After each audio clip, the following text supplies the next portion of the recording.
Bonjour messieurs, dames, bienvenue dans cette minute café consacrée au traitement. Je prends.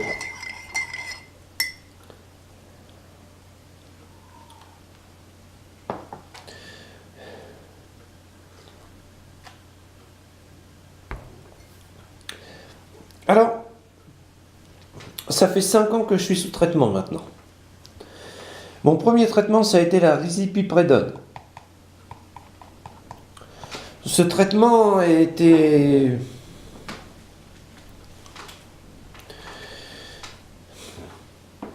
une bénédiction. Mais le problème, c'est que, comment dire, à long terme, il vous fatigue. Et votre vie sexuelle se trouve plus ou moins aplatie à zéro. C'est pas le Pérou.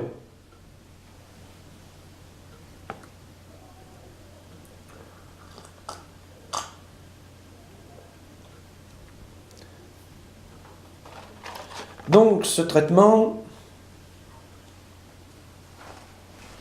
est lourd. Mais sensation de fatigue, je dirais que, comment dire, on est fatigué à 50% avec. 50% sur 100. Sensation de fatigue.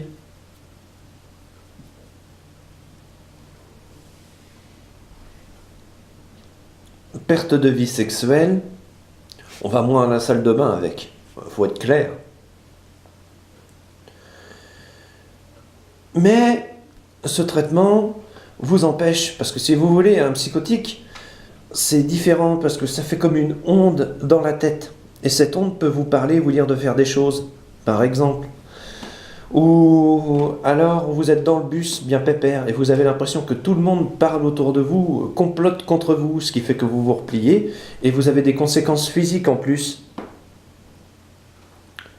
Ça les empêche. Là-dessus, formidable. Et puis est arrivé dans ma vie l'aripiprazole.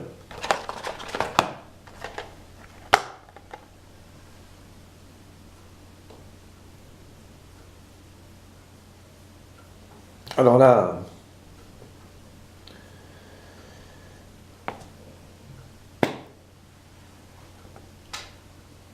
envie de dormir, on va appeler ça comme ça, enfin fatigue chronique, 10%. Il est formidable à ce niveau-là. Qu'est-ce qu'il y a eu encore? Niveau sexuel, reprise d'une vie sexuelle à peu près normale, je dirais 90%.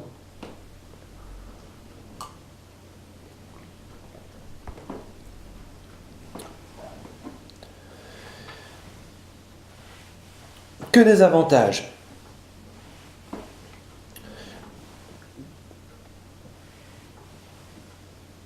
Quelques inconvénients. Mais c'était la même chose sur Risperdone. C'est même pire sur Risperdone. Les envies d'aller pisser, d'aller aux toilettes. Là, je dirais qu'on va pisser à peu près toutes les 6 heures.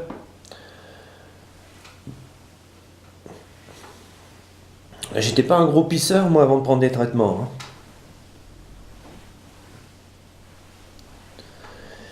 Et puis, voilà. Sinon, pour, comment dire, pour le reste, il est aussi formidable que la Risperdone. À un détail près. Il n'y a aucun test qui confirme ce que je vais vous dire. Celui-là, il vous rend plus empathique. Par exemple, un gamin se casse la gueule. Vous précipitez sur le gamin pour savoir si ce petit bout de chou va bien, tout et tout, et le relever. C'est de l'empathie. Ça, j'en étais incapable il y a encore 2 ans et demi. Ou alors vous voyez quelqu'un qui se tape violemment le pouce avec un marteau, bêtement par accident. Vous avez mal pour lui. C'est de l'empathie. Et comment vous dire?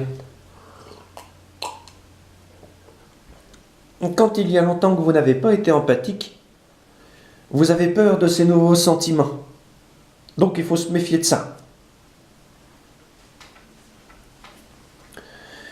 À part ça, ce traitement 20 sur 20. Bien sûr, il ne faut pas l'utiliser chez la femme enceinte, sauf en cas d'inalternative thérapeutique. Grossesse égale danger. Mais il est efficace.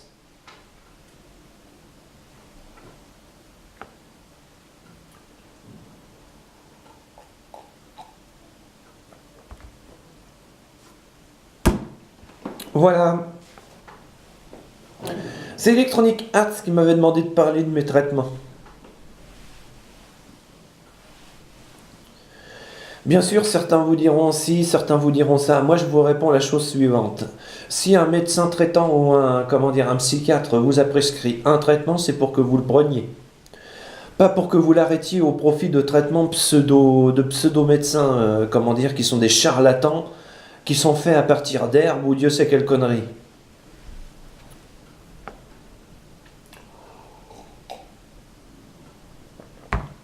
Voilà, mon message est passé.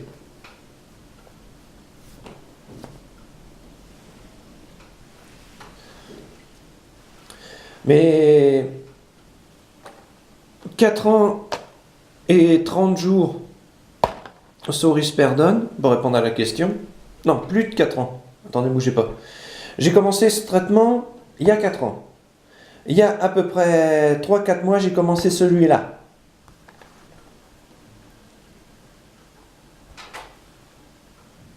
Voilà.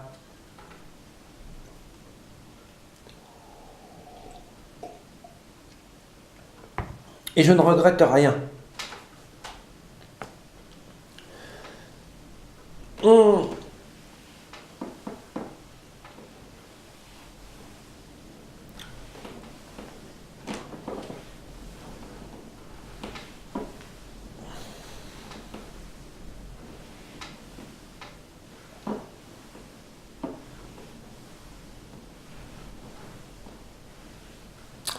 Voilà, vous savez tout.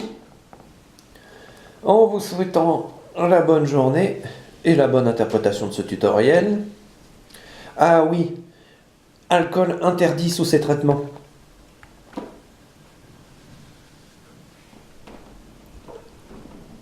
Au revoir, messieurs, dames. Et n'oubliez pas, méfiez-vous toujours des contrefaçons. Oh, je me souviendrai toujours du petit bout de chou. Oh mon Dieu.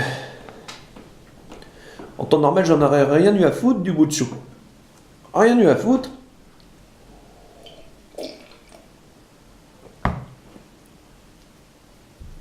Et là, j'avais mal pour lui. Bon, bref. Au revoir.